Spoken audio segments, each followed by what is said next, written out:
The historical figure known as Otto von Bismarck was born on April 1, 1815, in the Saxon town of Skonhausen, located in northeastern Germany. He came from a family of Junkers, a class of Prussian nobility known for owning large estates and serving as officers in the Prussian military. Otto's father, Karl, was a Junker who had served as an officer in the Prussian armed forces, while his mother, Wilhelmine, was the daughter of a government bureaucrat based in Berlin. From an early age, young Bismarck demonstrated exceptional intelligence and mastered several languages, becoming fluent in English, French, Italian, Polish, and German. His upbringing also fostered a keen interest in the military. Bismarck's formal education began under the guidance of Johann Ernst Planmann, a renowned educator of young children at the time. He then progressed through 2 secondary schools and eventually attended 3 universities, Göttingen, Berlin, and Greifswald. During his university years, he studied law and agriculture, initially aspiring to pursue a diplomatic career. However, he abandoned his legal training and instead served as an officer in the Landwehr, or Prussian reserves. Following the death of his mother in 1839, Bismarck returned to the family estate in Skonhausen. Around this period, he embraced Lutheranism, a branch of Protestantism that had originated in Germany during the 16th century under Martin Luther's teachings. On July 28, 1847, Bismarck married Johanna von Puttkamer, a noblewoman known for her shy and devout nature. The couple enjoyed a happy marriage and had 3 children, Marie, Herbert, and Wilhelm, between 1847 and 1852. That same year, Bismarck entered politics when he was appointed as a representative in the newly established Prussian legislature. He quickly earned a reputation as a staunch pro-monarchist, consistently advocating for the divine right of the Prussian monarchy, a belief he maintained throughout his life. This position was particularly relevant during a period of intense debate in Prussia about the monarchy's future, as a wave of political unrest was sweeping across Europe. The year 1848 marked a significant turning point, as revolutions erupted across the continent. These uprisings, which spread to nearly 50 countries, were fueled by the middle classes demanding greater democratic governance and the working classes seeking improved wages and working conditions. In March 1848, large crowds gathered in central Berlin, demanding free elections, a constitution, and freedom of the press from King Frederick Wilhelm IV. Facing immense pressure, the king acceded to these demands. However, tensions culminated on March 13 in a violent confrontation between protesters, the police, and the military in Berlin's Tiergarten Park, resulting in hundreds of casualties. On March 21, King Frederick Wilhelm IV led a funeral procession through the streets of Berlin to honor those who had lost their lives. In a symbolic gesture, he wore the revolutionary tricolor of red, black, and gold, the precursor to the modern German flag. Throughout this period, Bismarck remained a loyal monarchist. He sought to support the government by traveling to Berlin, but was instead instructed to focus on gathering food supplies for the military from his estates. The revolution eventually lost momentum as divisions emerged between the middle and working classes, weakening their collective power and preventing them from imposing their will on the government. By the end of the year, conservative pro-monarchists had successfully regained control of Berlin. In 1849, Bismarck was elected to the Landtag, the lower house of the Prussian legislature. There he strongly opposed the increasing calls for unifying the various German states, fearing that such a move could compromise Prussia's independence and diminish its sovereignty. During the Revolution, there had indeed been widespread support for unification, particularly among the middle classes, who envisioned a united Germany governed democratically. However, conservative monarchists across the German states resisted these ideas, concerned that any democratic system would erode their power and influence. As a staunch monarchist himself, Bismarck was appointed in 1849 to the Erfurt Parliament, a body consisting of delegates from various German states tasked with discussing plans for unification. He participated as one of Prussia's representatives, primarily to obstruct and derail the unification efforts. Ultimately, these plans failed, largely because Prussia and Austria could not agree on supporting the proposed union. Both nations aspired to dominate the German states. Prussia and Austria had been rivals for supremacy over German-speaking peoples since the time of Frederick the Great, and each sought to re-establish control over the German Confederation, which had been dissolved following the 1848 revolution. The German Confederation had originally served as an assembly where representatives from the German states could meet to address internal issues and coordinate foreign policies. In 1851, King Frederick Wilhelm IV appointed Bismarck as Prussia's envoy to the German Confederation in Frankfurt, a position he held for 8 years. During this period, Bismarck also secured a seat in the Prussian House of Lords. In Frankfurt, he frequently clashed with Austrian delegates, often over trivial matters such as smoking during meetings. One such dispute even escalated into a duel. These interactions deepened Bismarck's understanding of Prussia's political landscape and sharpened his strategic thinking. He began to formulate more sophisticated plans for enhancing Prussia's influence within Germany by forming alliances with smaller German states to counterbalance Austria's power. This experience marked a turning point in Bismarck's views on German unification. Initially opposed to the concept, he gradually recognized that a Prussian-led unification could significantly strengthen his homeland while simultaneously diminishing Austria's influence. He began to advocate this vision to his fellow conservatives, arguing that leading a unified Germany would secure long-term advantages for Prussia, both politically and economically. This strategic shift laid the groundwork for his future policies, which would eventually transform Germany's political landscape and elevate Prussia's status on the European stage. Bismarck's change of heart regarding German unification proved to be one of the most pivotal decisions of his life, as it shaped the remainder of his political career, which would revolve around unifying Germany and ensuring its stability. To lay the groundwork for this ambitious goal, Bismarck sought to foster strong diplomatic relationships with Prussia's neighboring powers to the west and east, particularly France and Russia. However, these efforts would ultimately prove futile, as both nations would later oppose the unification of Germany. In the following years, Bismarck served as Prussia's ambassador to both Russia and France, appointed by Prussia's regent Wilhelm, who later ascended to the throne as Wilhelm I. Wilhelm assumed this role after his brother, Frederick Wilhelm IV, suffered a debilitating stroke in 1859 and passed away 2 years later. Wilhelm I soon faced significant challenges, particularly his desire to reorganize and expand Prussia's military, which met with strong opposition from liberals in the legislature. Frustrated by this resistance, Wilhelm threatened to abdicate if his military budget was not approved. In response, Bismarck was recalled to Prussia, as he was seen as one of the few politicians capable of resolving the crisis. In September 1862, Wilhelm appointed Bismarck as minister-president and foreign minister, effectively placing him at the helm of the government under the king. As a staunch monarchist, Bismarck staunchly defended the king's position against the liberal majority, who controlled nearly 2/3 of the legislative seats and opposed military expansion. Bismarck, being an aristocrat himself, was primarily concerned with preserving the power of the ruling class and had little interest in expanding suffrage to the lower classes, at least for the time being. However, he astutely recognized the growing sense of German nationalism that had emerged in the aftermath of the 1848 revolutions.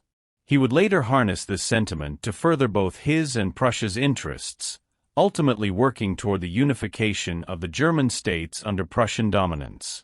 The death of King Frederick VII of Denmark in November 1863 set off a chain of events that further advanced Bismarck's agenda. Frederick VII's successor, Christian IX, laid claim to the duchies of Schleswig and Holstein, semi-autonomous regions straddling northern Germany and southern Denmark. These duchies were populated by both German and Danish speakers, and while the Danish monarchy maintained overlordship, Holstein remained part of the German Confederation. This complex situation created significant tension, eventually leading to conflict between Prussia and Denmark over control of the duchies. Initially, Denmark emerged victorious, retaining control over both Schleswig and Holstein. However, these territories remained duchies in their own right rather than being fully integrated into Denmark, effectively functioning as protectorates. Upon ascending the throne, Christian IX sought to consolidate his control by incorporating Holstein into Denmark through the November Constitution, a measure aimed at fully assimilating the duchies under Danish rule.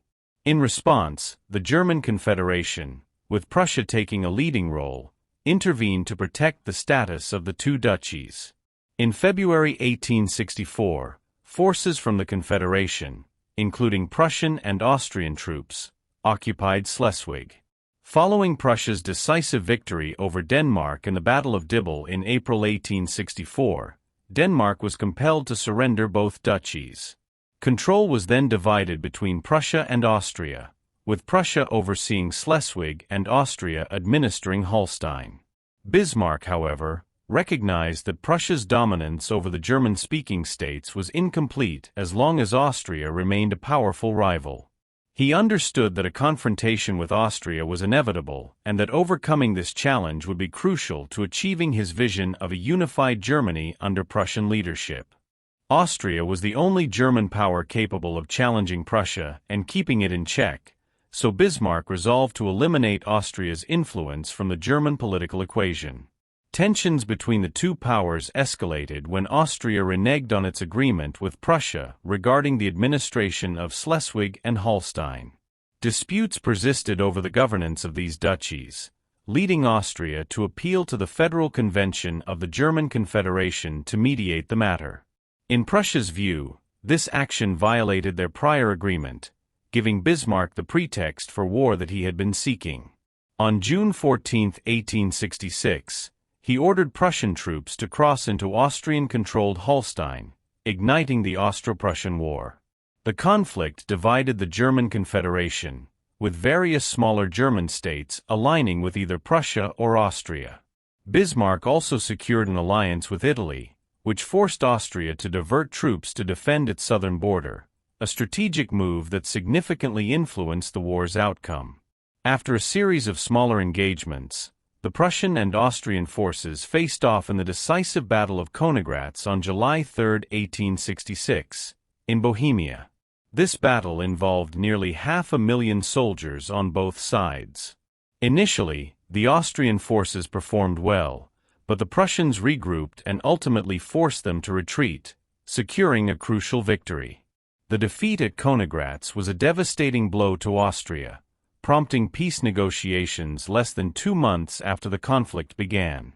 Bismarck sought to conclude a peace treaty swiftly, fearing that prolonging the war could invite intervention from other major powers such as France and Russia on Austria's behalf. Additionally, he aimed to avoid completely crippling Austria, recognizing the importance of maintaining reasonably amicable relations with it in a potentially hostile European environment. Under the terms of the peace settlement, Austria was compelled to withdraw from the German Confederation, which was dissolved and replaced by the Prussian-led North German Confederation. The treaty, known as the Peace of Prague, was signed on August 23, 1866, formally ending hostilities. Bismarck's strategic gamble in initiating the war had paid off handsomely. Prussia emerged as the dominant force in German affairs, with a clear path to consolidating control over the remaining German-speaking states. One of Bismarck's most significant achievements in this conflict was the rapid negotiation of peace on highly favorable terms for Prussia. This diplomatic success was particularly notable because Napoleon III's France had anticipated a prolonged war and expected to extract concessions from Prussia in exchange for remaining neutral. By securing a swift and advantageous peace, Bismarck thwarted these plans and strengthened Prussia's position, setting the stage for the final steps toward German unification under Prussian leadership. Tensions between France and Prussia had been steadily escalating for years, and with Bismarck's consolidation of control over Germany, Prussia had once again become a focal point of concern for the major European powers. These nations viewed the rapidly emerging German state as a significant threat to their own security and influence. Additionally, many of the southern German states had supported Austria during its war with Prussia, but Bismarck had long-term plans to bring these territories under Prussian dominance. He considered a conflict with France to be almost inevitable and believed that if France appeared as the aggressor, the southern German states would have no choice but to align themselves with Prussia due to their geographical proximity to the French border. Bismarck began searching for a suitable pretext to provoke hostilities with France, and in 1870, such an opportunity presented itself when Leopold of Hohenzollern, a German prince, was offered the vacant Spanish throne. Napoleon III of France, the nephew of Napoleon Bonaparte, recognized that having a German prince on the Spanish throne could strategically encircle France with potential enemies on both its eastern and southern borders. This prospect alarmed the French government, leading Napoleon III to fiercely oppose Leopold's candidacy. Seizing this opportunity, Bismarck aimed to inflame tensions by manipulating public sentiment. He published an edited version of diplomatic correspondence between French officials and the Prussian king, exacerbating tensions between the two nations. The French, deeply apprehensive about the possibility of further German unification under Prussia's leadership, mistakenly believed that a war with Prussia would weaken rather than strengthen this process. Napoleon III and the French government, however, underestimated Bismarck's strategic acumen and fell into his trap by declaring war on the North German Confederation on July 19, 1870. This declaration played directly into Bismarck's hands, producing precisely the outcome he had anticipated. The southern German states, perceiving France as the aggressor, joined forces with the Northern German Confederation. This alliance effectively created a unified German state in all but name. The ensuing conflict, known as the Franco-Prussian War, marked another triumph for Bismarck. It is important to note, though, that much of the military success was due to the leadership of Helmuth von Moltke the Elder, the Prussian chief of staff and Bismarck's trusted military commander. Von Moltke, who was also the uncle of Helmuth von Moltke the Younger, the German chief of staff during World War I, was a brilliant strategist and tactician. His deep understanding of logistics and meticulous planning were pivotal in preparing Prussia for the war against France, a conflict he had been strategizing for years. As in the war against Austria, von Moltke utilized Prussia's expanding railway network to great advantage. This innovation in military logistics had been first fully exploited by the Union armies during the American Civil War, and now Prussia stood at the forefront of modern military organization in Europe, largely due to von Moltke's efforts. The intertwined destinies of Bismarck and von Moltke are evident. Without von Moltke's military prowess, Bismarck might not have secured the victories he sought, and without Bismarck's political machinations, von Moltke might never have had the opportunity to demonstrate his exceptional capabilities as a military commander. Von Moltke's strategy for the Franco-Prussian War involved dividing the German forces into three distinct armies, strategically positioned in the Marne region of southern central Germany. This placement was meticulously chosen because both Bismarck and Moltke correctly anticipated that the French would avoid advancing through Belgium or the Netherlands. Such an action would have violated the neutrality of those countries, risking severe diplomatic repercussions for major neutral powers like Britain and Russia, which could have dramatically shifted the geopolitical landscape against Prussia. Moltke accurately foresaw that any French offensive would likely originate south of Luxembourg, passing through key strongholds such as Strasbourg and Metz. To counter this, he organized his forces into closely coordinated armies that could support one another during battle. His overarching plan was to confront and defeat the French armies individually, strategically positioning his troops between them and Paris to sever their supply lines and isolate them.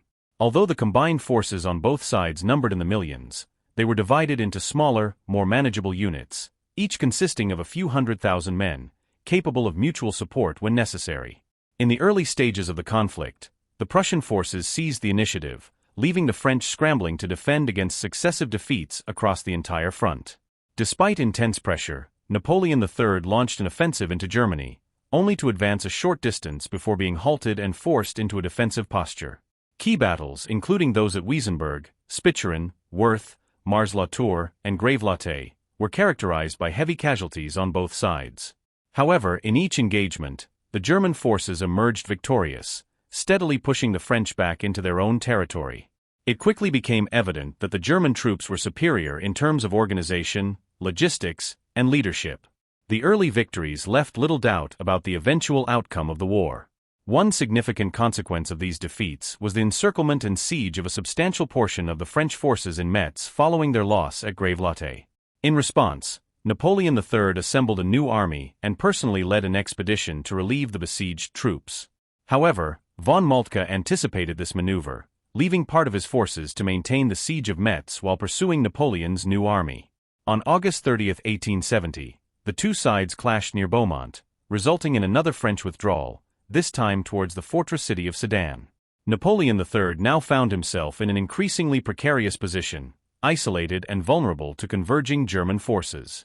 Desperate to avoid disaster, he took defensive positions within Sedan, but by September 1, 1870, the city was largely surrounded by the German armies.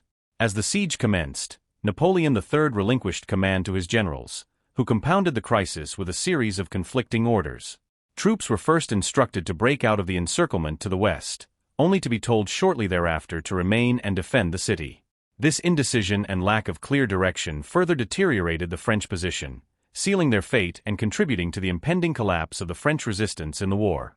The French forces were thrown into further disarray as confusion spread through their ranks. Despite repeated attempts by Napoleon III's army to launch counterattacks, each was repelled by the relentless Prussian forces. This relentless pressure gradually tightened the noose around the French position, and after a prolonged struggle, the French Emperor, Napoleon III, ordered his army to surrender. The defeat at Sedan marked the effective end of the war, with the French suffering catastrophic losses. Nearly 122,000 men were either killed, wounded, or taken prisoner by the German forces. Following Napoleon III's capture, Bismarck personally received the French emperor, but despite this significant blow to France, the war was far from over. In the wake of Napoleon's capture, a popular uprising in France led to the overthrow of the government, which resulted in the establishment of the Third French Republic. Bismarck's forces then laid siege to Paris, beginning on September 19, 1870 and lasting until January 28, 1871. During which time the city was left in dire straits, suffering from severe starvation. After the armistice was signed, Bismarck sent significant provisions of German army rations into Paris, and a final peace treaty was eventually negotiated and signed in May 1871. This treaty saw large portions of the regions of Alsace and Lorraine ceded to Germany, a loss that the French would harbor resentment for in the years to come. Following the conclusion of the Franco-Prussian War, Bismarck moved swiftly to capitalize on the newfound wave of German nationalism that had been ignited by his military victories. He began earnest negotiations to unify the remaining German states, which culminated in the creation of the German Empire. On January 18, 1871, King Wilhelm I of Prussia was proclaimed the first emperor of Germany. Though Germany was still a loose federation of states rather than a fully unified nation-state, Prussian leadership had been firmly established, and the path to a unified Germany was now irreversible. The Germany we know today had been born. Bismarck continued to navigate the complexities of national politics by avoiding unnecessary wars and responding to the social changes brought about by Germany's rapid industrialization during the late 19th century. One of his most notable domestic initiatives was the anti-Catholic campaign, which included the expulsion of papal officials and bishops from the country. Additionally, Bismarck oversaw the creation of one of the world's first comprehensive welfare systems, aimed at quelling unrest among the working class and securing their loyalty to the ruling elite. These reforms included sickness insurance, accident insurance, and old age and disability pensions, pioneering social policies long before similar ideas were considered in more liberal nations like Britain. Looking at Bismarck's life as a whole, one cannot help but see him as a man driven by a deep commitment to the Prussian monarchy, as well as to the broader idea of a unified Germany. His pragmatism was a defining feature of his political approach, as evidenced by his willingness to implement state welfare policies despite his conservative stance. This flexibility and vision helped him achieve his goals, solidifying his legacy as one of the most influential figures in European history. In summary, Bismarck was willing to embrace any political ideology, whether liberal or conservative, if it served the purpose of ensuring the survival and prosperity of both the Prussian state and the emerging German Empire. While Germany did venture into acquiring overseas colonies in the late 1800s, such as German New Guinea, Bismarck's primary goal remained to keep the country out of European wars in order to safeguard the achievements of his lengthy political career. Despite being Chancellor of the newly unified German Empire, Bismarck remained steadfastly loyal to the Emperor, or Kaiser, and knew that his actions had to align with the monarch's wishes. This loyalty, however, also represented Bismarck's greatest vulnerability and a significant flaw in the structure of German governance. Despite Germany's status as the most modern state in Europe, the country was still fundamentally ruled by a hereditary monarchy, with ultimate power resting in the hands of one individual, the emperor. This system meant that any mistake made by the monarch could have devastating consequences not only for Germany but for the entire continent as well. Things functioned smoothly as long as the German emperor was intelligent enough to heed the advice of his chancellor. However, in 1888, Emperor Wilhelm II ascended to the throne. Wilhelm was of average intelligence at best, yet he was brimming with self-confidence and had an unstable, impulsive nature. Raised with the belief that he had been divinely appointed to rule Germany, Wilhelm's ego was further inflated by his physical infirmity, a withered arm, and his admiration, tinged with jealousy, for the power of the British Empire. His personality was in stark contrast to Bismarck's, and the two soon found themselves at odds over an increasing number of issues, particularly workers' rights. This growing tension culminated in Wilhelm insisting on Bismarck's resignation, which the Chancellor reluctantly submitted on March 18, 1890. With Bismarck's departure, Wilhelm II effectively took control of Germany. He resolved to expand the country's military strength, including both its armed forces and its colonies worldwide. Most notably, Wilhelm focused on building up a formidable high-seas fleet, which would eventually pose a direct challenge to Britain's powerful navy in the early 1900s. This ambitious expansionist policy, combined with Wilhelm's erratic behavior and unpredictable decisions, led to the formation of alliances between Britain, France, and Russia, all of whom began to see Germany as a growing threat. When Wilhelm II became emperor, he inherited a powerful modern state, arguably the most powerful in Europe, if not the world. However, over the following decades, his reckless actions and inflated sense of self-importance only served to undermine Germany's future. His stubbornness and impulsivity set the stage for the antagonism of Germany's powerful neighbors, sowing the seeds of conflict that would culminate in the First World War. Bismarck frequently cautioned Emperor Wilhelm about the implications of his decisions and often spoke of the growing instability across Europe. On several occasions, he warned that the political landscape was becoming increasingly volatile, signaling potential dangers for the future. His foresight was remarkable, as he recognized the risks involved in the shifting balance of power on the continent. In his final years, the old man dedicated himself to writing his memoirs, offering valuable insights into the strategic choices and actions he had taken throughout his distinguished career. However, as time passed, his health began to decline, and he passed away quietly around midnight on July 30, 1898, at the age of 83.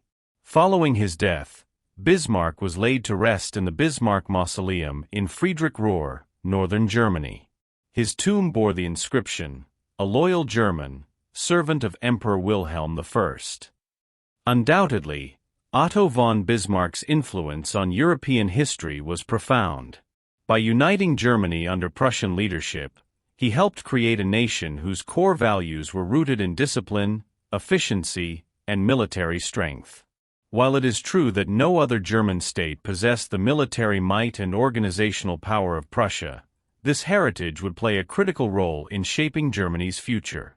In the early 20th century, Germany boasted the most well-organized and technologically advanced military in the world, as well as a highly modernized industrial economy, rivaling the most advanced nations of Europe.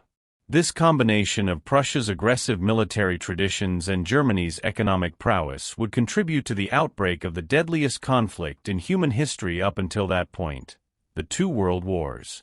The militaristic mindset fostered by Prussia and later embraced by the unified German state would lead to the destruction of countless lives and the devastating consequences of both the First and Second World Wars, which occurred from 1914 to 1918 and from 1939 to 1945, respectively. The same aggressive military outlook and industrial might that had been central to Germany's rise also drove its role in two world wars, which decimated Europe. It was only after the complete occupation and destruction of Germany in the aftermath of World War II that the militaristic Prussian ethos was finally extinguished. Bismarck, for all his strategic brilliance, could never have anticipated the full extent of the consequences his actions would set in motion. His legacy, however, cannot be denied. Otto von Bismarck was undoubtedly one of the most skilled and influential statesmen in European history. His political acumen, manipulation of international relations, and ruthless pursuit of his goals made him an unparalleled figure in 19th-century politics. While it would be difficult to describe him as a morally upright man, there is no question about his brilliance and the indelible impact he had on the course of history. Bismarck achieved more than most leaders could ever dream of, shaping the political landscape of Europe for nearly a century after his death. Sadly, Bismarck's significant role in shaping modern Europe and the wider world is often overlooked or underestimated. However, there is no doubt in my mind that Otto von Bismarck remains one of the most important figures in the history of Europe and the world, and his accomplishments deserve far greater recognition, understanding, and respect than they currently receive in contemporary discussions.